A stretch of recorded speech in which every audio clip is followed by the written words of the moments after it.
Norman Bates, Buffalo Bill, and Leatherface are the three villains most associated with transgender horror discourse, but they all have something else in common too.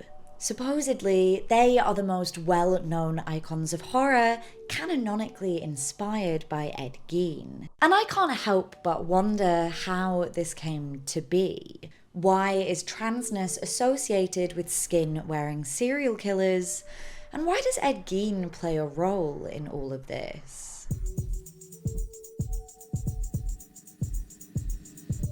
The legacy of transness in horror is a messy and controversial one, rarely uplifting and mostly demonizing queer and gender non-conforming people. And more important still, we're not just looking at trans-coded or cross-dressing killers a la Dressed to Kill, which is another vast cinematic stereotype in and of itself. In his book, Transgender on Screen, John Phillips explains that in many trans killer films, the narrative is driven centrally by the quest for knowledge of the killer's identity, and the denouement is dominated by the dramatic and surprising revelation of this identity. He goes on, the process involves two simultaneous unveilings, that of the murderer's identity and that of gender. In this broader trope, trans identity and killer are exposed in one fell swoop, creating the association that they are one and the same, both the result of a deviant mind. And there have been many films in horror's history that have used trans people as quick coding for deviancy and danger, all doing harm to the trans community. Creator Logan Ashley has a fantastic video cataloging the history of trans representation in horror, which I highly recommend checking out for a more extensive understanding of this. But we're putting the focus specifically on Ed Gein-inspired trans-coded characters, or at least the tales that are thought to be. We're gonna focus on the big three: Psycho, Texas Chainsaw Massacre, and Silence of the Lambs, as they had the greatest impact on the wider public. But it's important to recognize that for those invested in horror, there were other examples of it to be found. The thing that really fascinates me is this trope of literally wearing another's skin, and the surprisingly complex reasons this became a key feature of recognizably transcoded fictional characters. I want to understand why this trope came about in the first place, and as we'll come to learn, why its origins are deeply misconceived. I was not expecting this video to be a debunking of incredibly wide-held beliefs on Gein and these films, but holy mother, there is so much misinformation. As always, all of my research and resources will be linked in the description below. And before we tackle the topic, bones and all, I want to talk to you about something truly frightening. Online privacy breaches. Yes, this video is in paid partnership with Surfshark.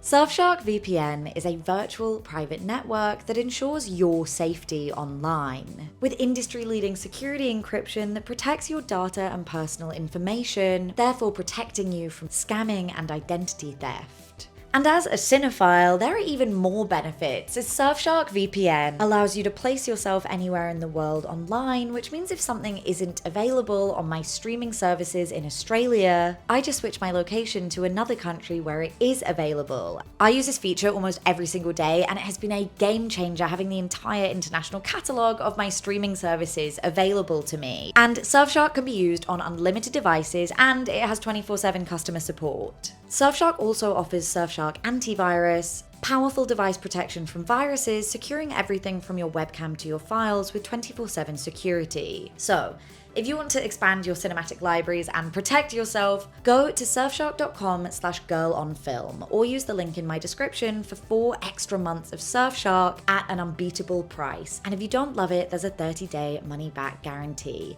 That's surfshark.com/girlonfilm. And with all that said, put on your favorite skin suit. It's time to begin. So let's begin where it all began. Alfred Hitchcock's 1960 film Psycho, which stars Anthony Perkins and Janet Leigh. Hitchcock's famed film is based on Robert Bloch's novel of the same name and is a fairly faithful adaptation. The film tells the story of Norman Bates, a repressed motel owner living in the shadow of his dead mother. Of course, we don't know she's dead, and when occupant Marion Crane is murdered at the hotel, we're led to believe by their slim, bouncy-haired silhouette that Mrs. Bates is the most likely killer. When the truth is revealed, we're shown that it is in fact Norman in drag. Wig, dress, heels, truly slaying in every sense. It's outlined that his motivation to kill women stems from an obsession with his mother, who believed other women to be worthless. This resulted in Norman developing a split personality, Norma, who kills women near her son out of jealousy. It's emphasized in the film by the psychiatrist that Norman is not a transvestite. He simply believes he is his mother in these moments. And while this is clearly not what transness is, the film's legacy has been long associated with queer and transness because of Norman's femme appearance during the murders. And importantly for the sake of this video, while Norman Bates doesn't skin women or wear masks of his victims, it's widely accepted that the character parallels Ed Gein, often on the basis of their maternal relationships. This twist, Norma as Norman, was a huge deal when the film came out. It felt original and shocking, it was true horror, but it was also about to have a hugely insidious ripple effect. Norman is, as the title suggests, a psycho, and his dressing and acting as Norma, a woman, is the core of why we are told to consider him so by the film. Thus, Psycho began the legacy of Gein-associated, trans-associated horror characters, our transtagonists, thrown in to disturb and disarm audiences, playing on bigoted but widely accepted perceptions of deviancy, queerness, and the perverse. The next big hit in Gein-esque horror, which took a more literal, skin-wearing approach, was Tobe Hooper's Texas Chainsaw Massacre from 1974. The indie hit follows a group of teenagers road tripping in Texas, who encounter a cannibalistic family, the Sawyers. The crowning jewel of their family line is their silent, chainsaw-wielding and human skin-wearing son, Leatherface. Leatherface is a hulking figure, instantly recognizable by the aged mask of human skin that conceals his real face. And he spends much of the film chasing down our protagonists with a chainsaw. During the famous dinner scene, Leatherface wears a different face. A woman's face, fixed with almost cartoonish red lipstick, blue eyeshadow, and blush. This is perhaps as, in this moment, he takes the role of host or cook, associated with the lady of the house, the mother, preparing and sharing food with the family. As Leatherface's look, which had seemed initially unrelated to gender bending, goes from simple skin mask to makeup and wigs, the connection between wearing skin and transness is made firm once again. In Texas Chainsaw: The Next Generation of 1995, the fourth film in the series, Leatherface is dressed as a woman, taking a transgendered characterization to the next level. The wig is backcombed, the body is right, the gowns hit the floor. Did you stone those tights? Oh, you're smiling. Apologies that I can't remember who said this, but somewhere along my research it was pointed out that in this new form, while still a chainsaw-wielding psycho, Leatherface no longer has the threatening presence they once did, with Matthew McConaughey's staunch and masculine Vilma taking up the role of formidable, intelligent antagonist. As a woman, Leatherface is a freakish oddity almost played for laughs, their gender nonconformity deemed silly, but still associated with danger. Finally, in our trio of trans-associated villains is Buffalo Bill, the primary antagonist of Silence of the Lambs, directed by Jonathan Demme and released in 1991. The Silence of the Lamb. You what? This film was also based on a novel by Thomas Harris and is almost entirely the same story. We watch as young detective Clarice investigates a series of missing and murdered women found skinned. The film mostly focuses on the sexism that Clarice experiences, and for that it makes an excellent commentary. But rather like our other films, there is an uncharitable anti-queer undercurrent. While the neat, formal, and paradoxically pleasant Hannibal is the more recognised antagonist, perhaps for people who haven't seen the film, it's the flamboyant, long-haired, skin-suit-making Buffalo Bill who is at the centre of the film's mystery. A contrast in our two killers that furthers the aversion we feel to Bill. Sure, Hannibal murders people too, but he's not jumping around in a sequined gown, God forbid. The character, played by Ted Levine, is shown to be somewhat sexually motivated, turned on by engaging with feminine dress, and also physically threatening. Still bound to an intentionally heaving, large male body, cruel and intimidating. Buffalo Bill is a TERF's dream. Hannibal explicitly says, Bill is not a real transsexual, but he thinks he is. He tries to be. He hates his own identity, you see, and thinks that makes him a transsexual. But his pathology is 1,000 times more savage and terrifying. The film expresses that Bill failed psychological examinations, proving they weren't in a position to transition. But it does also have to be asked, if someone feels trans, who are we to say that they aren't? Sure, she's a serial killer, so I'm not celebrating, but the film has a very uninformed presentation of what transness even is. My best guess as to why it ended up that way is the filmmaker's semi-positive intent mixed with a lack of actual knowledge of the trans experience. With Hannibal's explanation that Bill is not a real transsexual, combined with Clarice's line about how aggression and transsexuality have no link, it seems the filmmakers made some effort to protect trans identity from being collated with serial killing. However, once again, the gender-bending Buffalo Bill's cis woman kidnapping and killing nature only contributed further to the crazed man in a dress trope emerging in cinema. 1980's Dress to Kill by Brian De Palma had reinforced this stereotype 10 years earlier, and I'd feel somewhat remiss not to mention it, but as it's not a Gein-inspired film, we're not going to dig further into its damaging legacy.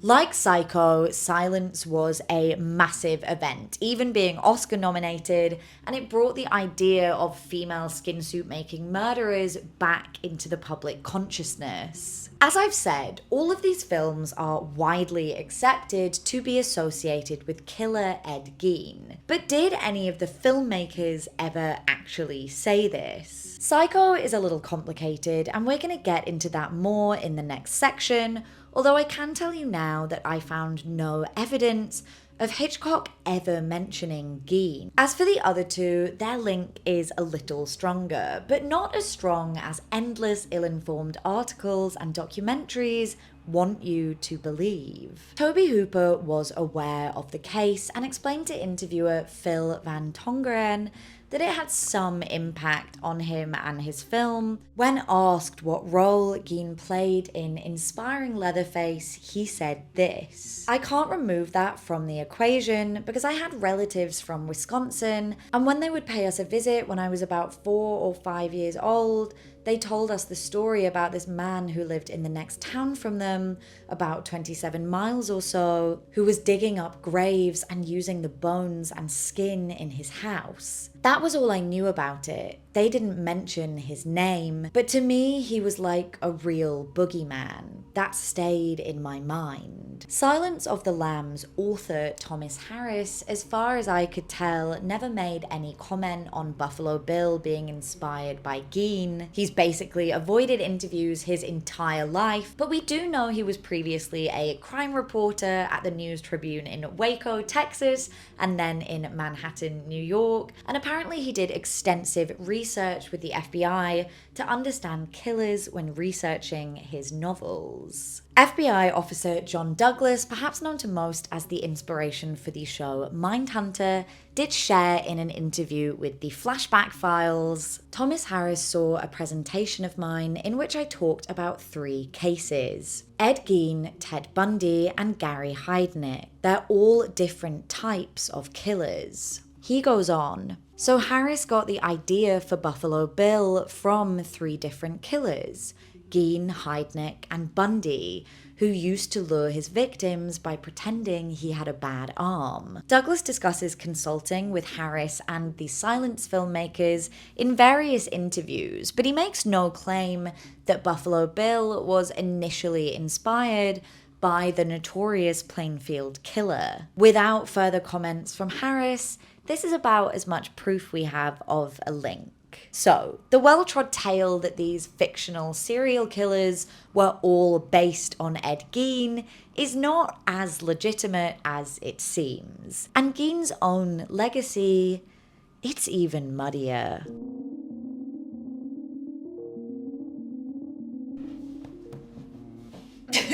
So, who is Ed Gein, and why is the association with these films so strong, despite their creators barely referencing him?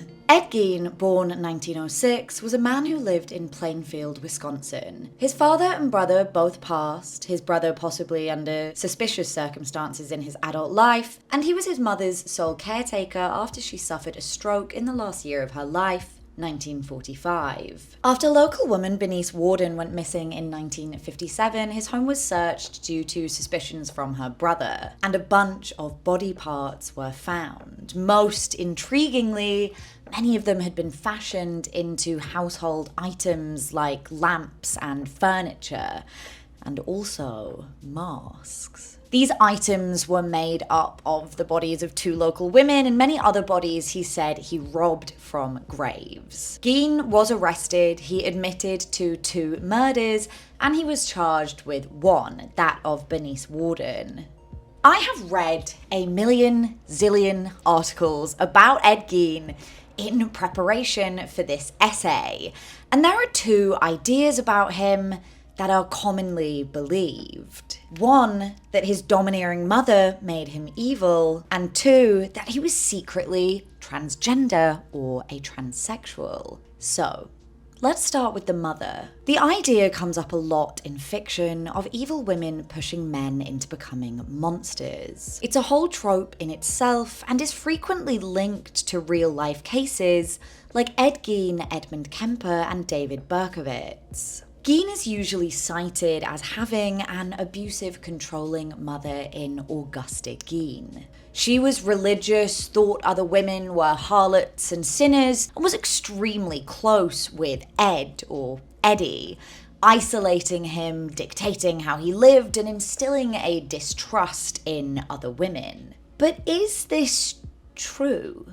Incredible YouTube creator Medusone, whose channel I cannot recommend enough, has a brilliant video on Desperate Housewives, which features a section on Ed Gein. Unlike seemingly anyone else who has discussed this case online, Medusone actually bought a book with transcripts of his real court documents, something that's not even available to read on the internet. And from this, she exposed a plethora of misinformation. Aside from these transcripts, the book Ed Gein by Robert H. Golmar, who was the judge on Gein's trial, seemed to be the only other trustworthy resource, as people who actually knew Gein at the time said nothing about him to avoid more press in their town. One of the key discoveries of Medusone's is that there is no evidence.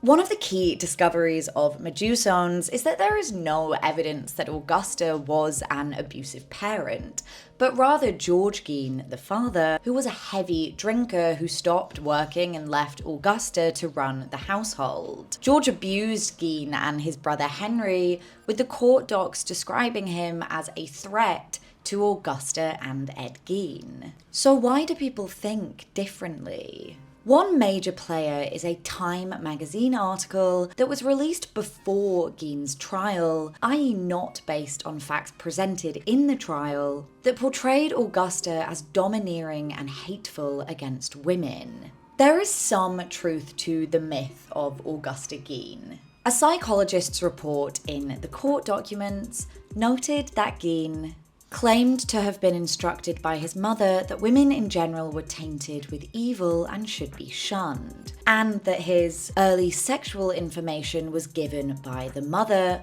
who impressed upon him the need for sexual abstinence prior to marriage. But that's really it for hard documentation on Augusta's view of women. And again, was information released after the article was?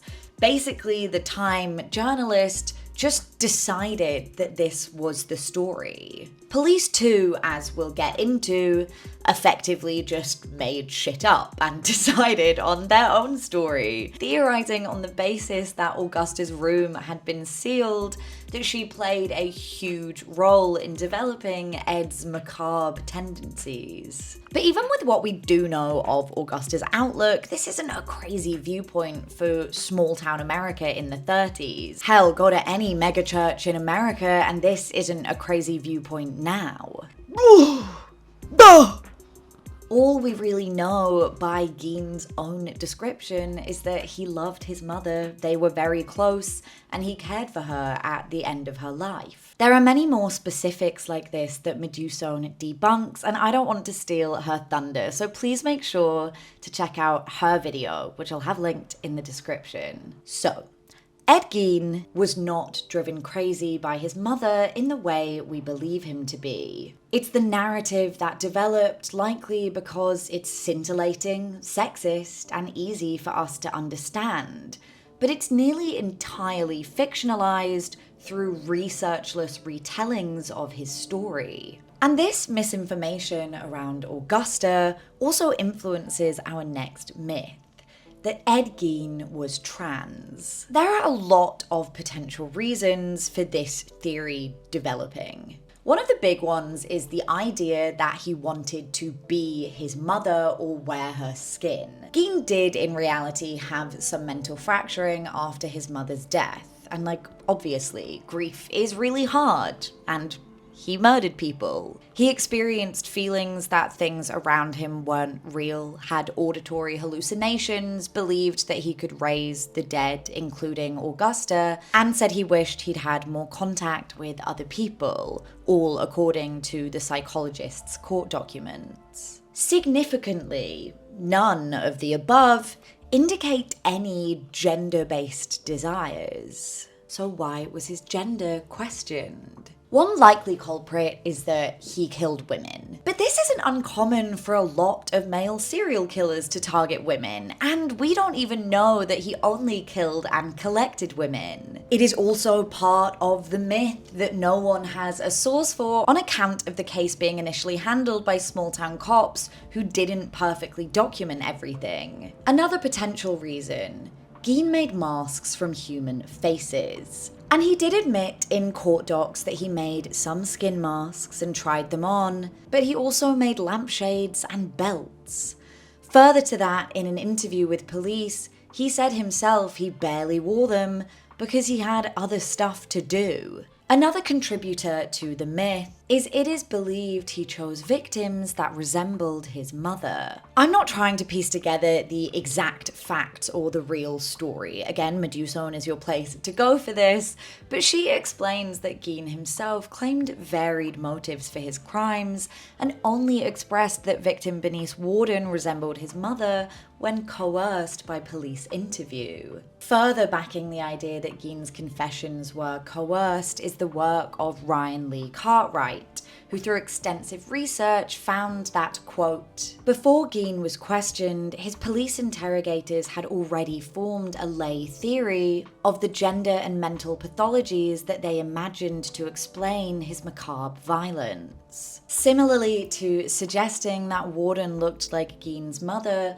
Police also suggested to Gein in interviews that he had an interest in cross-dressing. This transcript with Wisconsin Crime Lab polygraph specialist reads as such. Do you have any recollection, Eddie, of taking any of those female parts, the vagina specifically, and holding it over your penis to cover the penis? I believe that's true.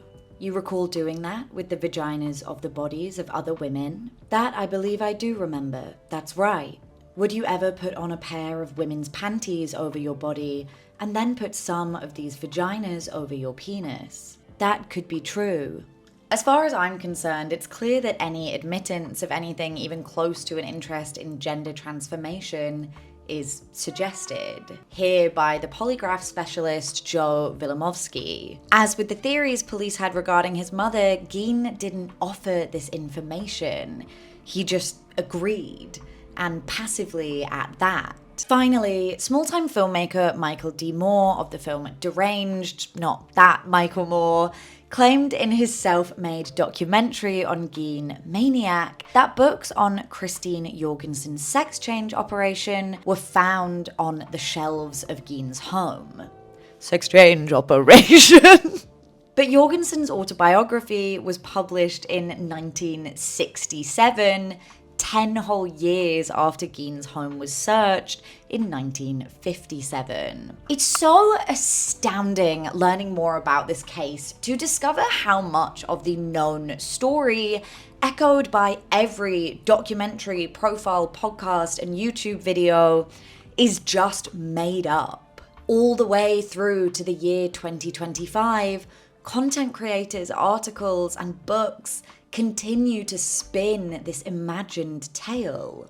And the actual facts are little known, with few legitimate sources. But it's important to understand how the story that was told twisted the public perception of Gein into someone gender deviant. Gein was not trans by any factual account, but that is part of the myth, which undoubtedly had a huge effect on the aspect of Gein's story that are associated with the horror films we're discussing, i.e. the link between queerness and skin-wearing killer. One final important thing here is addressing the origin of Norman Bates. People always say that Psycho, both book and film, is based on Gein. It's again something you'll find in a million articles and supposed sources. We already know that there's no record of Hitchcock discussing this, but what of the novel's author, Robert Bloch? The answer, once again, is pretty easy to find for anyone who knows how to use Google and check their sources. Sex change operation. Gein was trialed in November 1958, and Psycho was published in April 59, making it unlikely that Bloch began his project at a time he even knew of the case. This 1999 article by Paula Guran claims that Bloch noted post-Gein's trial how crazy it was that his character and Gein were so similar, saying, "I discovered how closely the imaginary character I'd created resembled the real Ed Gein, both in overt act and apparent motivation." However, this quote has no source, so I can't substantiate it, and therefore perhaps we can't and shouldn't believe it. But I did find this interview with Robert Bloch, where Bloch clearly lays out that the Ed Gein murders were not his inspiration for his novel. He explains of the details of Gein's case. First of all, I didn't know anything about those aspects when I wrote Psycho. I did not use Ed Gein as a basis for Norman Bates at all. I used the circumstances, which were somebody could live in a small town where everybody knows everybody else's business and conduct a series of murders without anyone knowing. But people don't like this. They like to believe the legend.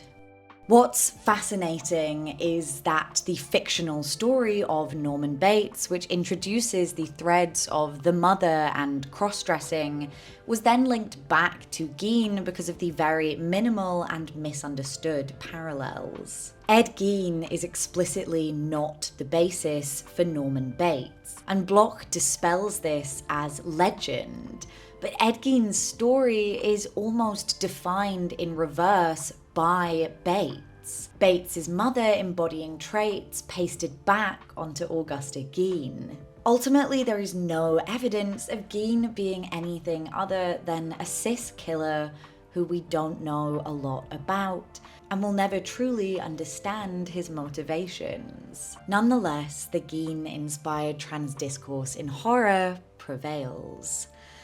And what does that entail?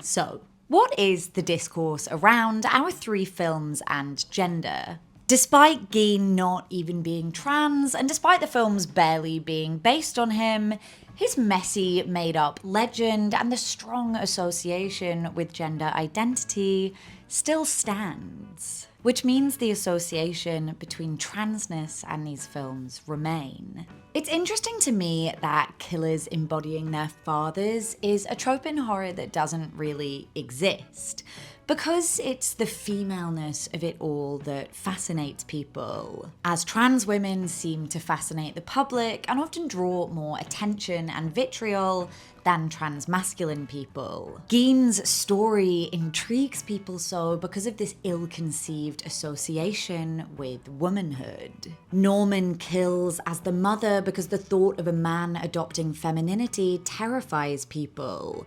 I wonder if it disturbs some cis men because they cannot imagine even possibly wanting to be a woman. Because there's an element of subconsciously considering women lesser or inferior to them. You'd have to be pretty twisted not to want to enjoy your masculinity. Akin to general homophobia, these men consider someone who willingly embraces femininity as abnormal, and that it makes you weaker and more sensitive because they think women are weak and sensitive. But to focus less on the plight of cis women and back to the transness of it all, the obvious harm here is that these depictions reinforce the idea of trans people as monsters. As Pat Califia states in their essay, Sex Changes, the Politics of Transgenderism, everyone who departs from reproductive monogamous male-dominant heterosexuality is described as criminally insane.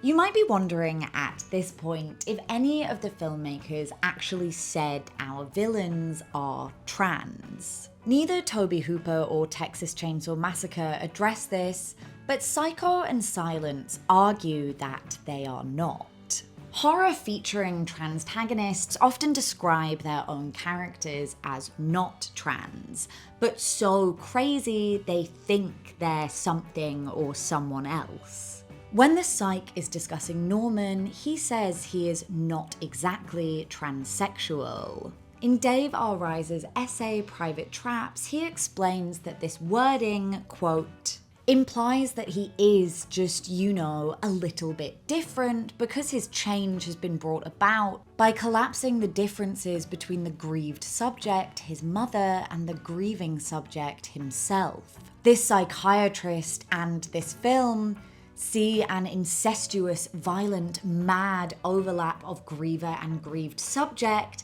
as equivalent to the madness of a trans person.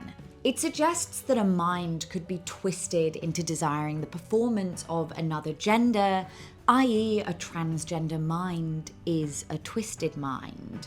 More simply, that a f***ed up man might want to be a woman. Not a great message given that the film was huge, made a mark, and influenced many films to come. And in the 70s, 80s, even 90s, It was often used as a shock twist in cinema because gender nonconformity disturbed people. Considered abnormal and perverse, the man he's a woman trope was common low-hanging fruit in the subversive horror genre that trod where other films didn't dare to tread. Similarly, Hannibal says Buffalo Bill is not a real transsexual, and describes him as even more savage. Stephanie Grace for Scratch Magazine points out that the use of the word more is deeply insidious in describing Buffalo Bill's psyche. The key line that highlights the failure to eliminate transphobic themes is the final one. Bill is 1,000 times more savage and terrifying than his transgender counterparts.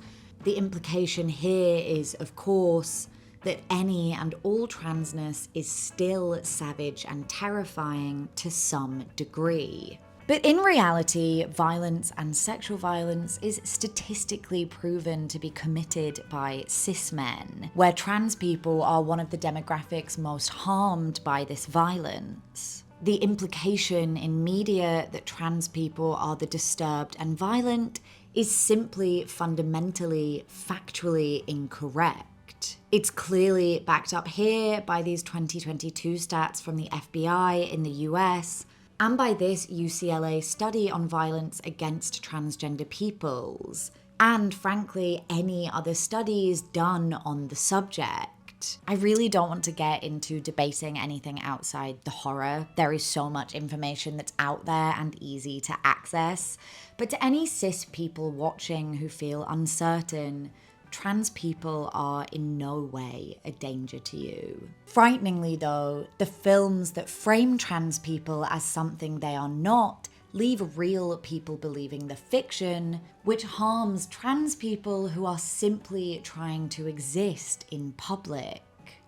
Back to the movies themselves, throughout the 70s and 80s, trans characters on screen were often revealed to have been forced or turned into the other gender by an abusive or domineering parent, like Norman, potentially Leatherface, and killers like Angela and Insidious 2's Black Bride for no apparent reason at all. It's very rarely about the character's own naturally forming trans euphoria and inner world. As Lexi Bowen states in her essay, transgenderism as depicted on screen doesn't recognize the true nature of gender dysphoria or of identifying as a gender one feels most at ease with. Norman, for instance, is even unaware of the actions of Mother. She is another entity that takes over him, not an expression of his internal experience of gender.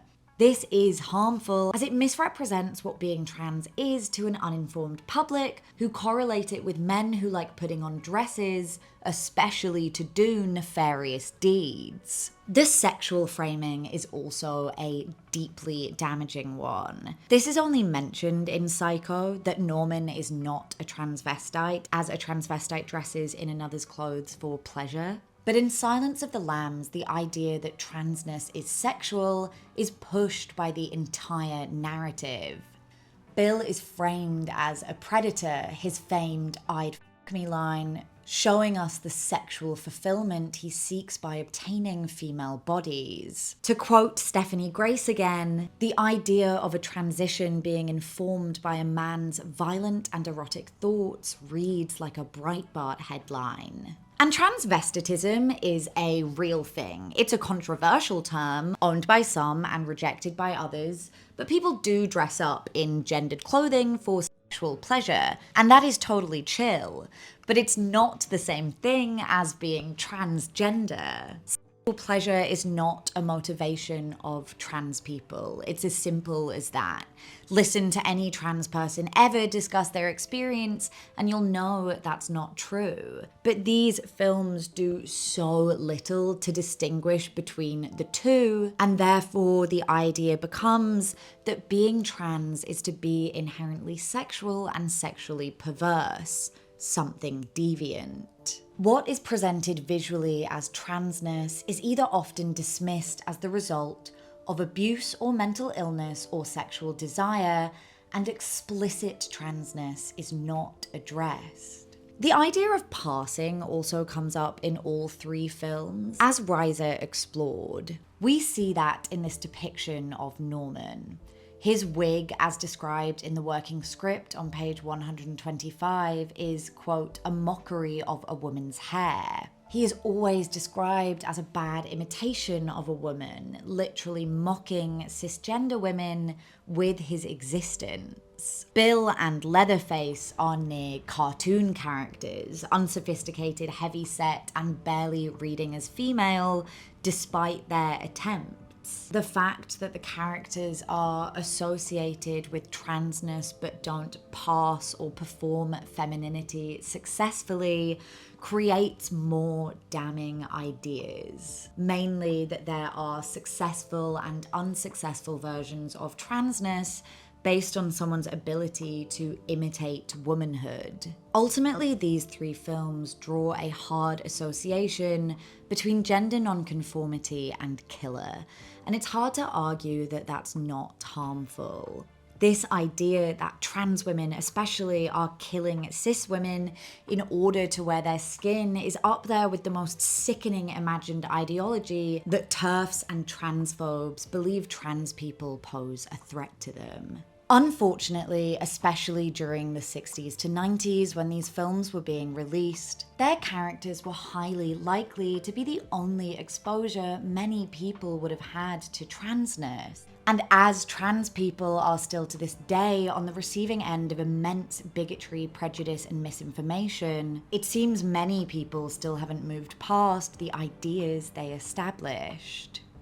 But these harmful impacts aren't the sole impacts of these films. All trans people will feel differently, obviously. It's not a homogenous experience. And as someone who isn't trans, I can't contribute a personal reading. I can only learn from others and platform those voices. Which is why it's important to also highlight that many trans people love these films, both in spite of and because of these characters. First, there's the element of relatability to characters so clearly trapped by their bodies.